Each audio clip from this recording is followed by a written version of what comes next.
You kind of see how everything's teleconnected or intertwined in the atmosphere. So you could have something happening upstream from you or even downstream, and eventually it looks like, depending on where the winds are moving, it can make its way towards you. Some of the images out of Toronto were impressive too. You could barely see the skyline just because of the thick smoke that was taking place. We'll get clipped by that, unfortunately, for today, and a lot of it could actually reach the surface. I'll show you that in just a moment. Sunrise is going to be at 5:57 this morning and sunset at 9:07 p.m.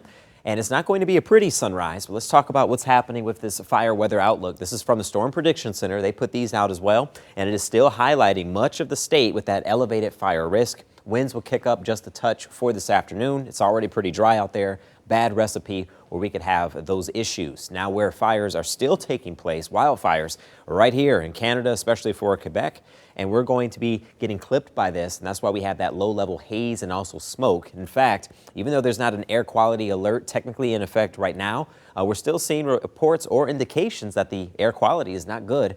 Not good for anybody, really, but especially for the sensitive groups. If you suffer from asthma, the elderly, or even young children, try to limit your time outdoors, even though an air quality alert is not in effect at this moment. 51 degrees in Detroit, Mount Clemens at 48, looking towards Pontiac at 51, and Lapeer at 42. You could see right on our SkyCam that haziness and the smoke in the atmosphere, and we'll expect to get a high temp of around 74. It's about 4 degrees below where we should be for this time of year. So far this morning, it's been as cool as 51, so you'll actually need a light jacket, and then we won't need it for this afternoon as we warm up. So 53 in downtown Detroit, and I want to show you that visibility, which is down to about 4 miles. And once again, that's that low-level smoke that we're picking up on. 74 for the city of Detroit as well as Ann Arbor. A little bit cooler to the north from Lapeer over towards Port Huron at 64 degrees. Then by tonight, cool again, down to 50.